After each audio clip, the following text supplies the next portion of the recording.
7일 내일은 한국전쟁의 정전협정이 체결된 지 66주년이 되는 날입니다. 수많은 민간인의 죽음 그리고 젊은이들의 희생이 있었던, 그렇지만 이승만 전 대통령의 반대로 정작 협정서에 우리는 사인조차 하지 못했죠. 지금의 휴전선을 낳고 전 세계 유일의 분단 국가로 남게 된 날입니다. 미국 남북전쟁의 연합군에 무시무시했던 맹장이었던 윌리엄 테쿰시의 셔먼 장군이 이런 말을 했습니다. 전쟁의 영광, 이것은 헛소리다. 총 한 번 쏴본 적 없고 부상병의 비명이나 신음소리 들어보지 않은 자들이 되려 더 많은 피와 복수, 파괴를 외친다. 전쟁은 그저 지옥일 뿐이다. 평화는 소중한 겁니다.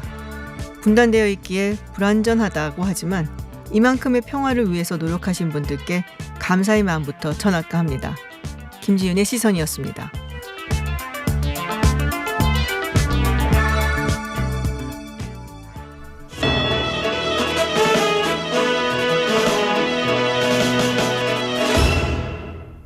네, 오늘 뉴스 중 중요한 이슈만 뽑아 조금 더 깊게 들여다보는 시간입니다.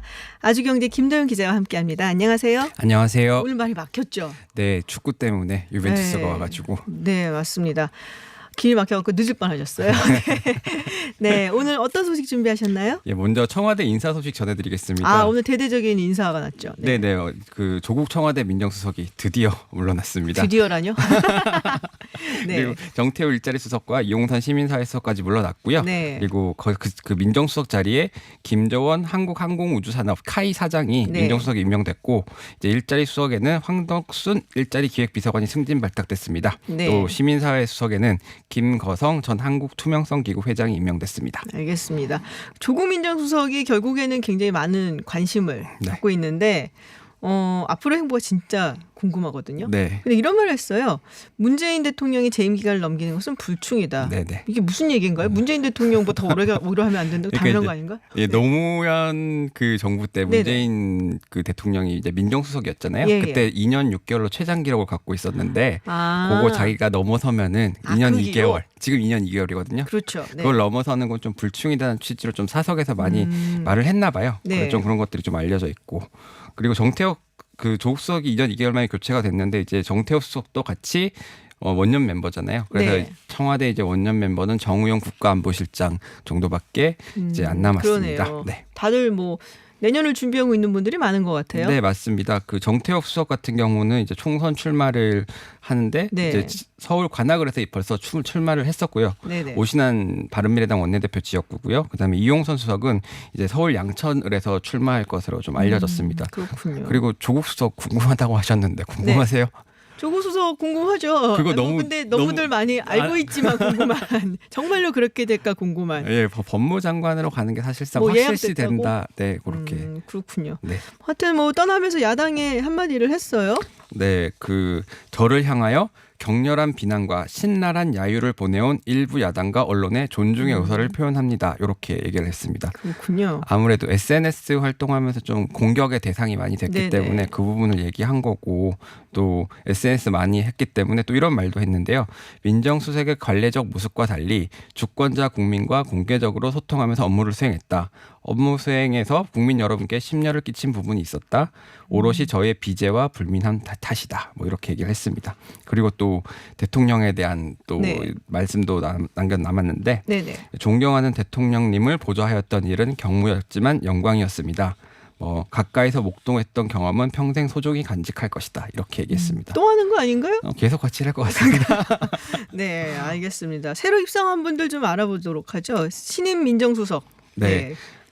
김종원 민정수석이죠. 예, 네. 김종원 민정수석은 이제 노무현 정부 때 공직기강 비서관을 맡아서 이제 문재인 대통령과 호흡을 맞췄었는데, 네. 이제 민정수석실에 뭐 공직기강 비서관, 민정비서관 이렇게 있잖아요.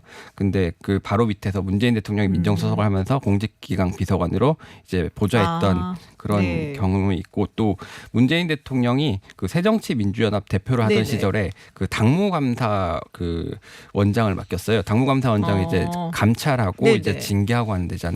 근데 이때 이분이 가장 먼저 했던 징계가 노영민 지금 청와대 비서실장 그 카드 네. 그 도서 이제 강매 의혹에 네네. 있었을 때, 네. 그때 이분이 당무감사원장으로 당원권 6개월의 중징계를 내렸던. 지금 비서실장 하고 있는데. 네, 바로 이제 어허. 상관이죠. 바로 직속 상관이 된 겁니다. 지금은 사이가 괜찮습니까? 지금 뭐 사이가 나쁘진 않겠죠. 네, 그렇군요. 아무래도 네. 감사원 이쪽을 계속 하셨던 분이라 가지고 공직 기강 뭐 이런 쪽에 좀 중점을 둘 것 같아요. 조국 수석은 아무래도 네네. 검찰 개혁이나 사법 개혁에 좀 방점을 뒀다면은. 그렇군요. 근데 이 김정은 수석이 카이 그 때문에 좀 문제가 있다고, 그러니까 그 사고가 하나 있었는데, 네네네. 예, 그 그것도 지난해- 고발이 돼 있는 상태라고요. 예, 지난해 7월에 마리논 헬기가 추락을 했잖아요. 시범 네. 비행을 하다가 그때 이제 그 해병 제1사단 항공대 소속의 뭐 고 김정일 대령, 고 노동환 중령 뭐 이런 분들에서 5분이 이렇게 사망을 한 사건이 있는데 유가족들이 카이를 고소 고발했고 그래서 김정은 수석도 지금 같이 재판에 넘겨진 상태인데 네네. 이 부분에 대해서 민정수석이 아무래도 법무 관련된 일을 하기 때문에 그렇죠. 좀 부적절한 거 아니냐. 그리고 유가족들도 어저께 국회에서 기자회견 열었거든요. 그래서 수사의 피고소인을 청와대 민정수석에 임명하겠다고 발표한 것은 참으로 유감스럽다. 이 정도 그렇군요. 입장을 내놨습니다. 네, 알겠습니다. 윤석열 검찰총장 임명이 됐죠. 네. 그리고 그에 따라서 검찰 고위직 인사도 이제 쑥 이제 물갈이가 좀 됐어요. 예, 예. 네. 그래서 오늘 법무부가 검찰 인사위원회를 열고 이제 배성범 광주지검장을 네네. 서울중앙지검장에 임명했습니다. 이제 배지검장은 윤석열 그 총장의 사법연수원 동기고요. 이외에도 뭐 법무부 검찰국장에 이성윤 대검 반부패 강력부장이 임명됐습니다. 그리고 대윤 소윤할 때 윤대진. 윤대진 법무부 검찰국장. 검찰국장이 좀 중앙지검장 가는 거 아니에요? 이런 말도 그렇죠. 나왔었는데 수원지검장으로 가게 됐습니다. 글쎄 뭐 청문회 때 나왔었던 이야기가 영향이 미친 게 아닌가라는 생각도 뭐 슬쩍 들기는 하는데. 그렇습니다. 알겠습니다. 색다른 시선 김지윤님도 지금 보이는 라디오도 함께 하실 수 있고요. 유튜브 들어가셔서 TBS FM 검색하시면 시청하실 수 있습니다. 다음 소식 넘어가 보도록 하겠습니다. 지금 김성태 자유한국당 원내대표 그 딸의 KT 특혜 채용 의혹을 받고 있고 오늘 네. 첫 공판이 열렸다고요? 예, 그 남부지법 서울 남부지법 네. 형사합의 13부 심리로 오늘 첫 공판이 열렸는데요. 이제 당시 인사팀 직원의 증언이 나왔습니다. 이 KT 인재 경영실에서 일했던 A 씨는 공판에서 김우원 딸의 지원서를 이메일로 받았다. 뭐 서류에 신경을 좀 써야 되는데 좀 작성해야 되는 내용이 좀 공란이었다. 아니, 성의가 별로 없었다는 얘기인가요? 지금 네. 작성해야 되는데 공란이라고요? 네, 그리고 또 이제 9월 1일부터 2012년 네. 9월 1일부터 17일까지가 서류 접수 기간이었는데 네. 이제 이메일 받은 거는 다음 달인 10월 18일이고 이때 서류 전형하고 인적서 검사가 끝난 상태였다라고 이렇게 진술을 했습니다. 접수 기간이 아닌데 그보다 훌쩍 넘겨갖고 접수를 했다는 얘기네요? 뭐 그렇습니다. 이제 보통 그 홈페이지가 있잖아요. 거기 네. 들어가가지고 접수하는 게 정상적인 절차인데 네네. 이메일로 접수했다는 것도 좀 미심쩍은 그렇죠. 부분이죠. 제가 요새 취업을 안 해봐갖고 잘 모르는데 이래도 되는 건 아니지 않나요? 저도 제가 딱 네. 이때 취업 준비하고 정말요? 있었거든요. 예. 근데 전혀 있을 수가 없는 일이죠. 사실 KT 같은 기업이라면. 그러니까요. 예. 아니 그리고 공란도 많다니 예. 보통은 더 채우려고들 막 하잖아요. 그렇죠. 자소서 자기소개서도 막 열심히 쓰고. 보통 이제 직군을 이렇게 적지 않습니까? 네. 이제 채용 부문이나 뭐 모집 부문 이런 데가 있는데 거기가 일단 비어져 있었다고 합니다. 네, 이제 뭐 제가 재무를 한다거나 뭐 홍보를 한다거나 뭐 이런 걸 자기가 원하는 걸 기재를 네. 해야 되는데 그 부분이 공란이 돼 있었고 그다음에 외국어 점수, 자격증, 수상 경력 이런 것도 하나도 안 적혀 있었다고 합니다. 없어서 안 적었겠죠? 있었으면 적었지 않았을까요? 네. 뭐 예. 네. 그리고 뭐 지원서 뭐 그래갖고 A 씨가 네. 여기 비어 있으니까 불필요한 오해를 살 수 있으니까 채워갖고 다시 내라고 뭐 직접 친절하게? 이렇게 얘기까지 정말 친절하시다. 했다고 합니다. 네.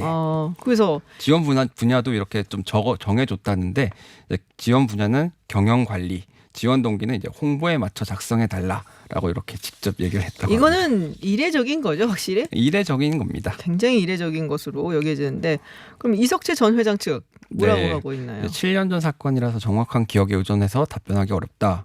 뭐 그다음에 내부 임원 추천으로 채용됐다는 지원자에 대해 기억하는 게 없다. 그러니까 모르쇠로 일관하고 있습니다. 저는 알 것 같은데 왜 모를까요? 알겠습니다. 네, 마지막 소식 전해주시죠. 예, 그 자립형 사립고 폐지 논란 중에 이제 제일 뜨거운 감자가 이제 상산고잖아요. 네. 이제 교육부가 오늘 그 상상고 자사고 지정 취소 요청에 대해서 부동의 요청을 냈습니다. 그러니까 교육청에서 전북 교육청에서 낸 거를 이제 교육부에서는 부동의를 한 거죠. 예, 그렇습니다. 그래서 이제 오늘 박백범 교육부 차관이 그 브리핑을 했는데요. 네. 유은혜 교육부 장관이 자사고 지정 취소 결정에 대해서 동의를 하지 않는다 이렇게 얘기를 했습니다. 원래 이게 교육부의 동의를 거쳐야 취소가 되는데 네. 부동의를 한다고 해서 향후 그 상상고는 5년 동안 자사고 지위를 유지하게 됩니다. 그러니까 이슈가 된 부분이 있잖아요. 그 네. 사회통합 전형 선발 비율. 네네네. 이게 이제 20% 이상을 뭐라고 해야 되나요? 그 국민 기초 생활 수급자. 네, 예. 예, 그거를 채워야 되는데 네, 그걸 네. 이제 못 채워갖고선 지금 상상고가 점수가 안 된 거잖아요. 예, 예.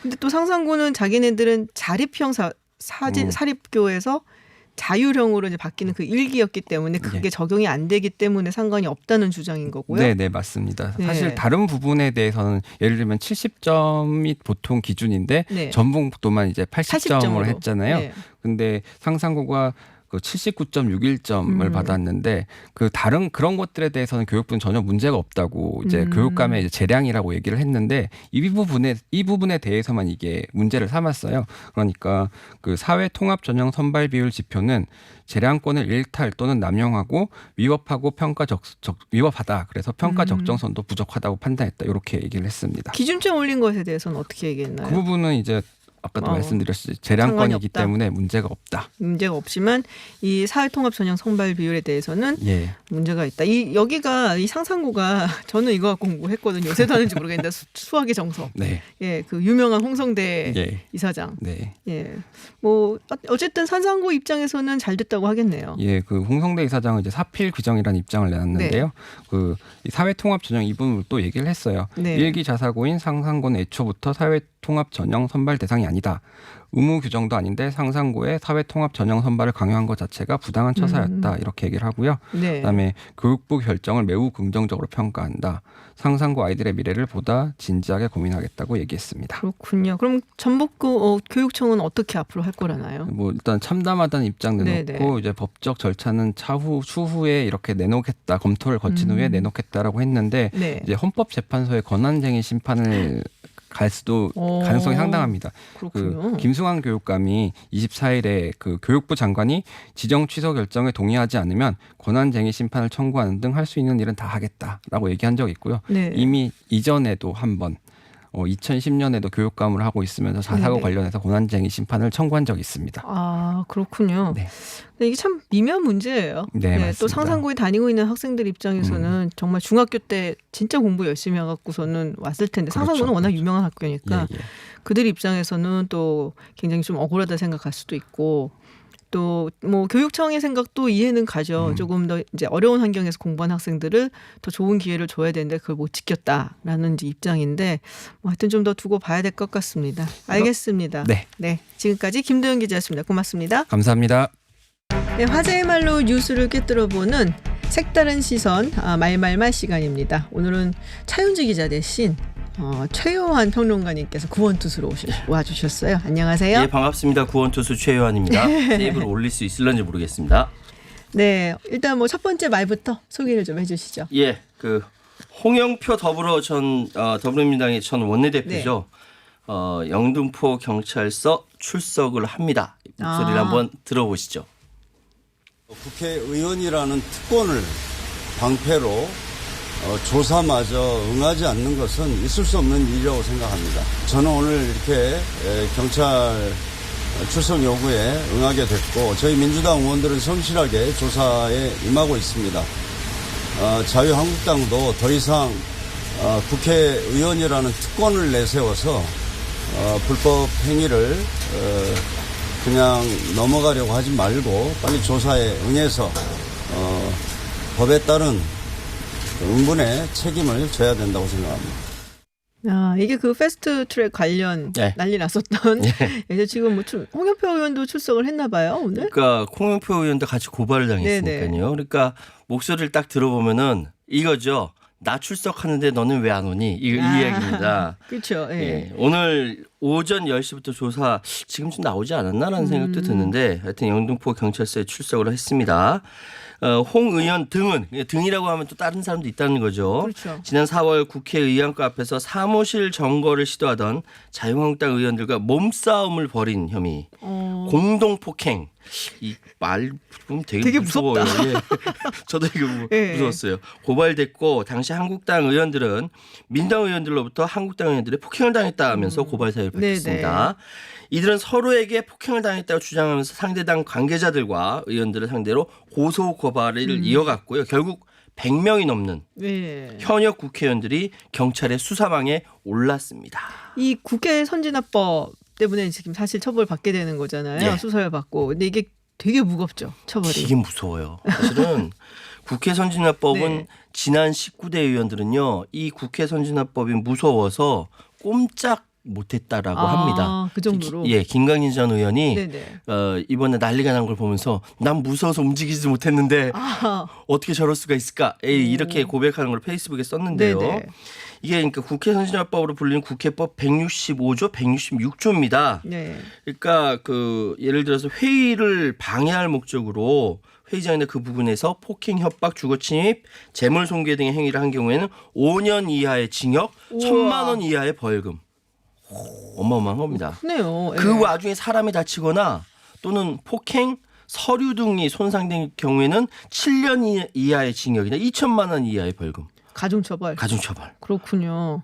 근데 그게- 이렇게 네. 되면은 피선거권 박탈되는 거예요. 그러니까요. 선거 예. 못 나가는 거예요. 예. 정치 생명이 끝난다라고 보는 거죠. 사실은 그게 제일 무서운 거겠죠. 그렇죠. 네. 그래서 지금 이제 고소고발된 상당수의 자유한국당 의원들이 네. 피의 사실이 입증된다면 가중 혐의가 적용될 수 있고 굉장히 많은 게 나왔었죠. 그 그렇죠. 당시에 무기 예. 같은 게. 예. 막 뭐가 박살나고 뭐 그렇죠. 서류가 뺏기고 찢기고 난리가 났었지 않습니까? 출마 자체를 할 수 없게 됩니다. 이게 내년에 총선이 있으니까 굉장히 민감할 수밖에 없겠네요. 엄청 민감할 수밖에 없어요. 근데 이게 네. 누가 이렇게 뭐랄까 고소고발 할 때에만 처벌된 친고죄가 아닙니다. 예. 고소고발을 취하기로 합의한다 하더라도 그냥 수사가 돼야 수사기관의 되는. 수사에 큰 영향을 주기 어렵다. 그러니까 더 무서운 겁니다. 그렇군요. 예. 지금 자유한국당 의원들이 반응이 없잖아요. 그러죠. 얘기도 없고. 이제 사실 저는 그 당시 기억을 하면은 그 최이배 의원 네. 그 창문을 이렇게 얼굴 얼굴 보여주고 내밀고. 그게 생각이 나거든요. 예. 그 관련된 자유한국당 의원들은 뭐라 그러나요 지금? 뭐 지금 입 다물고 아무 소리 안 합니다. 아, 정말요? 정말로 그때 정가균, 여상규, 엄영수, 이양수 의원 4명에게 7월 4일까지 출석하라고 통보를 했는데요. 최이배 의원 감금 네네. 혐의죠. 침묵하고 뭉개고 두루뭉실 넘어갔어요. 여상규 의원 같은 경우는 지금 법사위 위원장인데. 예, 법사위원장에다가 얼마 전에 가족 그 회사 관련돼서도 네. 또 문제가 있었죠. 네. 이때 이 상황에서 나경원 대표가 이런 얘기를 했습니다. 나부터 수사하라.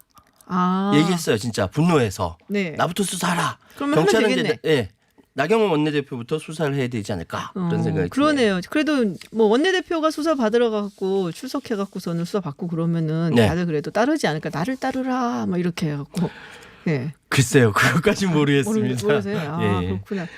출석 놀이가 아니고 그냥 출석을 하셔서 수사를 예. 받는 게 어떨까라는 맞습니다. 생각을 하고 있습니다. 네, 다음 말 한번 들어보도록 하죠. 미국의 산업에도 부정적 영향을 미치고 그다음에 글로벌 공급망에도 부정적인 영향을 미친다는 거에 충분히 공감을 하고서 뭔가 이 미국으로서도 그 필요한 역할을 하겠다 하는 그런 언급을 했습니다. 한국의 네. 그 운명이 달려 있는 참 답답한데 어쨌든 유명희 산업통상부 통상본부장의 목소리입니다. 네네. 미국의 산업에도 부정적 영향을 미치고 그 다음에 글로벌 공급망에도 부정적 영향을 미친다는 것을 네. 충분히 공감하면서 뭔가 미국으로서 또 필요한 역할을 하겠다 그런 언급을 했습니다라고 네. 전달해 주셨습니다. 지금 미국에 가 있는 거죠. 예, 그렇습니다. 네. 지금 어떻게 미국의 현재 상황이 글쎄요. 이 사태에 대해서 어떻게 보고 있는지 설명이 좀 있었나요? 사실 그러니까 트럼프 대통령이 저번에 이야기하기를 문재인 대통령이 중재를 역할을 요구했다. 아베 신조 총리가 요구한다면은 개입하겠다. 그랬죠. 까지만 이야기 나오고 그다음 얘기가 안 나왔죠. 네. 그 대신 이제 볼턴이 넘어와서 사람들 두루 만나고 갔고 그 사이에 비행기 왔다 갔다 하고 난리가 네. 났었던 상황인데 지금 한마디로 미국도 이 개별적으로 만나서 이야기할 때는 이 글로벌 공급망의 반도체 이 부분 문제가 부정적 영향을 미친다고 충분히 이해한다. 네. 이렇게 이야기를 하고 있습니다. 그러니까 윌버 로스 미 상무장관과 만난 직후에 유명희 통상본부장이 방금 이야기한 겁니다. 부정적 영향을 충분히 공감했다. 네. 그리고 특히 미국의 IT 업체가 입을 수 있는 피해에 대해서는 빠른 이해도를 보였다. 이렇게 덧붙였습니다. 사실 그 부분이 포인트인데 제가 그렇죠. 보기에는 사실은 그거죠. 네.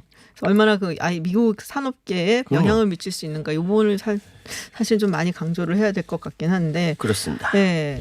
유명희 통상본부장 말고도 또 의원 방문단이 갔다고요? 그렇습니다. 정세균 의원이 이끄는 의원 방문단 활동이 있었는데요. 네.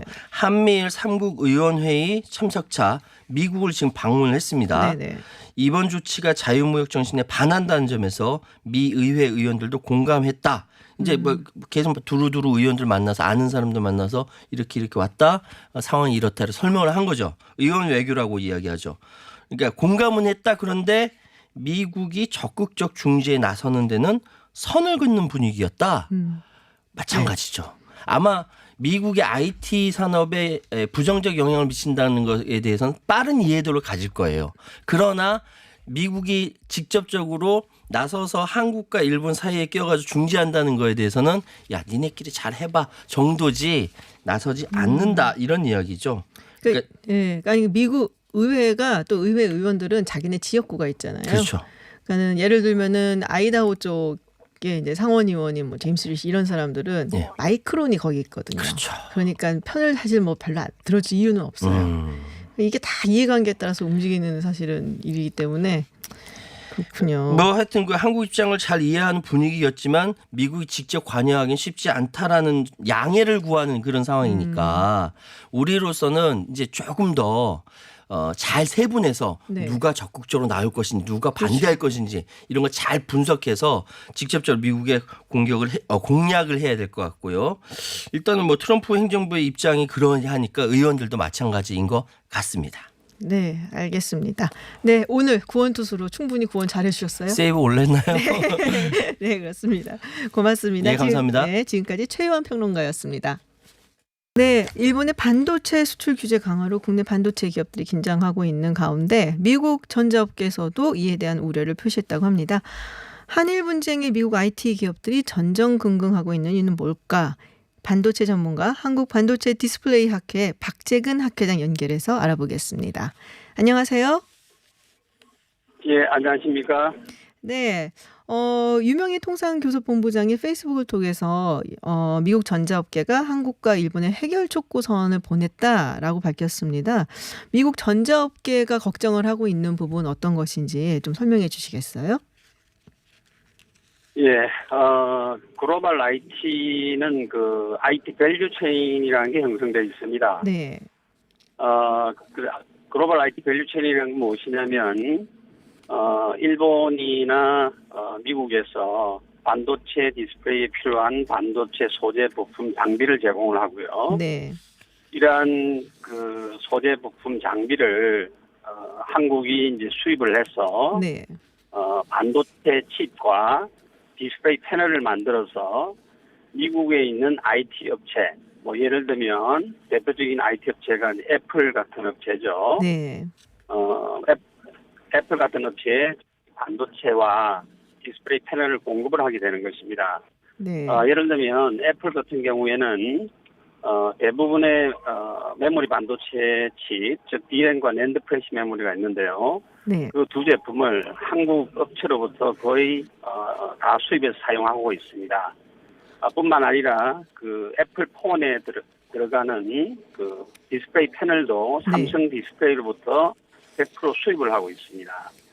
그렇다 보니 일본에서 그 반도체 디스플레이 필요한 소재를 가지고 규제를 해서 만약에 이제 한국의 반도체 디스플레이 업체들이 반도체 칩과 디스플레이를 생산을 하지 못해서 네. 애플에 그것을 공급을 못하게 되면 미국이 자랑하는 IT 최고업체 애플조차도 이제 스마트폰을 생산을 하지 못하게 되는 거죠. 네. 그렇다 보니까 이런 IT 밸류 체인이 서로 글로벌 파트너십으로서 잘 형성이 되어 있는데 이번에 일본에서 그 밸류 체인을 이제 깨게 하는 그런 규제를 했기 때문에 IT 업체, 특히 애플 스마트폰을 하는 뭐 애플이라든지 구글도 구글 폰이 있습니다.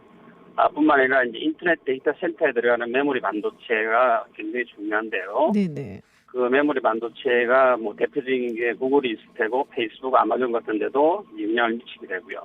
네. 뿐만 아니라 이제 콜폼이 스마트폰에 들어가는 그 애플리케이션 프로세서라는 걸 생산을 합니다. 그것을 생산을 또 우리 한국에서 생산하게 되는데 네. 생산을 하고자 하는 그 제품에 또 일본에서 이번에 소재를 규제를 해서 생산이 지연될 가능성이 있기 때문에 네네. 이런 미국의 그 IT 업체들이 굉장히 이제 앞으로 불확실해지기 때문에 아마 그 미국의 반도체 협회 그리고 세미에서 항의서를 네. 일본에 경제 상무성으로 보낸 것으로 알고 있습니다. 그렇군요. 그러니까 좀 쉽게 설명을 청취자분들께 더 간략하게 설명을 드리자면은 일본에서 이런 이제 소재 부품 수출을 중단하면은 한국의 반도체 생산에 차질이 있고 그게 결국에는 미국의 전자업계 뭐 애플이라든지 구글이라든지 아마존 이런 업계에도 상당한 타격이 있다. 그래서 그런 그룹들 그런 기업들이 속해 있는 이런 단체들에서 서한을 보냈다. 이 말씀이신 거죠? 네, 그렇습니다. 네. 그런 얘기도 있더라고요. 그거는 일본 수출 규제가 이제 이야기가 나온 다음부터 일부 기업들이 재고가 끊길까 봐, 그러니까 공급이 끊기고 이제 재고가 모자르게 될까 봐 막 사재기를 하고 있다고 지금 그런 얘기가 있는데 그래서 일시적으로 반도체 가격이 올랐다고요? 네, 그렇습니다. 원래 이제 그 IT 업체들은 내년 초에 정도에 신제품을 내놓습니다. 네. 예를 들면 애플도 마찬가지고 새 제품 내놓게 되는데, 그러려고 하면 뭐 짧게는 3개월, 6개월 정도의 그 반도체 칩 재고를 가지고 있어야 합니다. 네. 그런데 지금 이제 일본의 규제가 길어지게 되면 90일 이상의 이제 수출하를 받는데 90일 이상이 지연될 수도 있다고 하지 않습니까? 네네. 그렇게 해서 만약에 이제 공급이 못 될 수도 있으니까 내년 미국의 IT 회사들의 신제품 출시를 위해서는 재고 확보가 필요한 거죠. 그러다 그렇군요. 보니까 지금 그 재고 확보를 굉장히 많이 합니다. 그러다 보니까 가격이 올라가는 현상이 나타나고 있습니다. 그렇군요. 한 가지 궁금한 게 이게 중국한테는 어떤 영향이 있을까요? 중국이 뭐 반도체 굴기 해서 굉장히 적극적으로 투자를 하고 했는데 이번 상황이 이런 사태가 중국한테는 어떤 영향이 있을까요? 아시는 것처럼 중국은 제조 2025라는 네. 정책을 지금 추진을 하고 있습니다. 그렇죠. 그 내용은 뭐냐면 중국에서 사용하는 반도체의 네. 70%를 2025년까지 중국에서 생산을 하자는 겁니다. 그렇죠. 예. 반도체뿐만 아니라 반도체에 사용되는 반도체 소재 부품 장비도 70%를 2025년까지 생산하자는 겁니다. 지금 저희들이 그 일본에서 이제 규제를 하는 그 세 가지 항목이 있지 않습니까? 네. 그 항목 중에 저희들도 이제 우리나라도 반도체 회사들이 그 대책으로서 중국산 제품을 이렇게 가져와서 지금 테스트하고 있습니다. 왜냐하면 일본에서 이제 장기적으로 공급을 못할 수도 있기 때문에 네. 결국은 이제 단기적인 그 대책으로서 중국산 것을 평가를 하고 있는데 결국은 이제 평가라는 것은 평가를 통해서 결과가 좋지 않으면 또 기술 지도를 한다든지 해서 그 제품의 수준을 올려서 사용을 하게 되는 겁니다. 결국은 이제 그런 혜택이 중국한테 가게 되는 거죠. 그러면은 반면에 이제 일본 업체는 일본 업체는 중국에 이제 그 물건이 가게 되면 일본의 지금 공반 업체들은 매출액이 줄어들겠죠. 네. 그래서 일본의 그 반도체 소재 부품 회사에도 직격탄을 주기 때문에 일본에서 빨리 규제를 철회하는 것이 중국의 일본의 반도체 소재 부품 회사를 위해서도 좋은 일이라 하면서 계속 지금 알릴 필요가 있습니다. 그렇군요. 사실 그 부분이 되게 중요한 것 같아요. 이게 계속 지속이 되면 일본한테도 안 좋고 그리고 미국한테도 IT 업체들한테 피해가 갈 거고 뭐 한국은 말할 것도 없지만 그렇습니다. 그리고 중국은 좋겠다. 네네. 이런 얘기를 강조할 필요가 조금 있긴 하겠네요. 미국 측에. 네, 그렇습니다. 지금 미국에서는 말씀하시죠. 말씀하시죠. 아니 말씀하시죠. 네, 약간 딜레이가 있습니다. 네네. 지금 약간 해외에 계셔가지고. 미국은 기본적으로 이제 그 IT를 리딩하는 국가입니다. 네. 그래서 미국이 IT 업계라는 것이 이렇게 글로벌 IT 밸류 체인을 잘 이렇게 형성이 되어서, 그러니까 소재 부품을 공급하는 회사, 그걸 받아 네. 반도체과 디스플레이 만드는 회사, 그걸 받아서 미국의 IT 회사, 이런 글로벌 IT 밸류가 잘 형성이 되어서 지금까지 경제를 리딩을 해오고 있고, 네. 특히 이제 5G라고 그러죠. 네. 5세대 이동 통신이 이제 앞으로 한 2년 뒤면 본격화 될 텐데, 이 본격화 될 때 새로운 IT 시장들이 많이 열리게 됩니다. 예를 들면 인공지능이라든지 가상현실, 증강현실, 그리고 네. 자율주행차 같은 게 있는데요. 이 분야도 미국에서 미국의 IT 업체가 세계 리딩을 하고 있습니다. 네. 그런 리딩을 이제 계속 해야 되는데, 그렇게 하기 위해서는 한국에서 반도체 칩과 디스플레이를 공급을 해야 되는 거죠. 그렇죠. 그래서 미국의 글로벌 IT 업체도 미래를 준비를 해야 되는데, 이런 현상이 생기면 미국의 이제 글로벌 IT도 미래에 대한 준비하는 게 지연되지 않겠습니까? 차질이 생기겠죠. 그런 면에서 이것은 굉장히 큰 글로벌 IT 이 경제에 네. 커다란 영향을 주는 현상이기 때문에 이것을 빨리 규제를 철회해야 된다 그렇군요. 하는 것을 아마 미국 스스로도 굉장히 네네. 느끼고 있을 겁니다. 그렇군요. 지금 8월 넷째 주쯤 8월 말쯤에 한국이 화이트리스트에서 제외될 것 같다라고 얘기가 나오고 있습니다.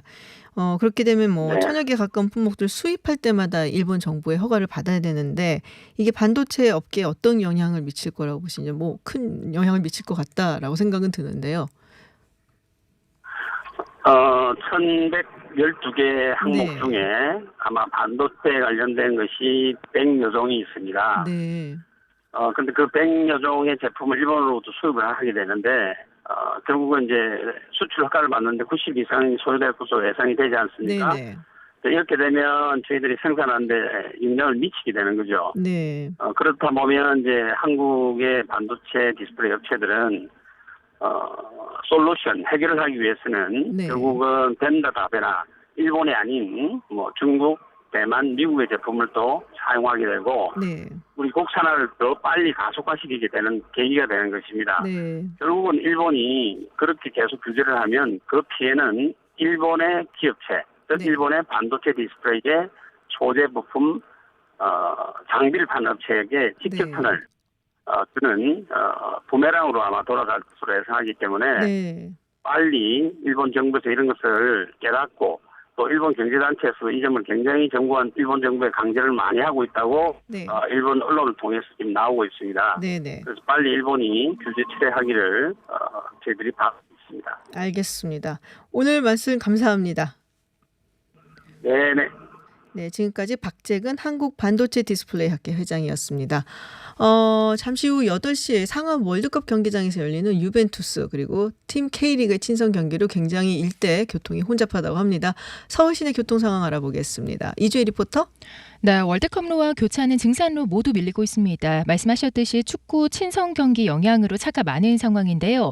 일단은 월드컵 경기장 정문 진입하는 차들이 많은 상황입니다. 증산교에서 월드컵 경기장 쪽으로도 움직임 둔합니다. 강변북로는 구리방면 성수대교와 영동대교 사이 1차로에서 사고가 발생했습니다. 성수대교부터 암사대교 사이가 여파로 밀리고 있고요. 성수대교 다리 위로도 양방향 모두 속도 안 나고 있습니다. 오늘은 한강다리 위로 차가 많은 상황인데요. 청담대교가 양방향 모두 밀리고요. 또 성광대교와 마포대교, 성산대교와 양화대교도 남단에서 북단 쪽으로 밀리고 있고 반포대교도 북단에서 남단 쪽으로 정체입니다. 그 밖에 서부간선도로는 도심 방면 현재 전고강 꽉 막혀 있습니다. 반대 안양 가는 길은 신정교부터 금천교 사이가 움직임 둔하고요. 내부순환로도 성수대교 쪽 현재 홍제램프에서 홍지문 터널 통과하는데 속도 안 나고 있습니다. 서울 시내정보였습니다. 네, 색다른 시선 김지윤입니다. 보이는 라디오로 진행되고 있습니다. 3부에서는 빅색의 책임 있는 책임 뉴스 기다리고 있고요. 주민 스포츠 4부에서는 축구 이야기 해보겠습니다.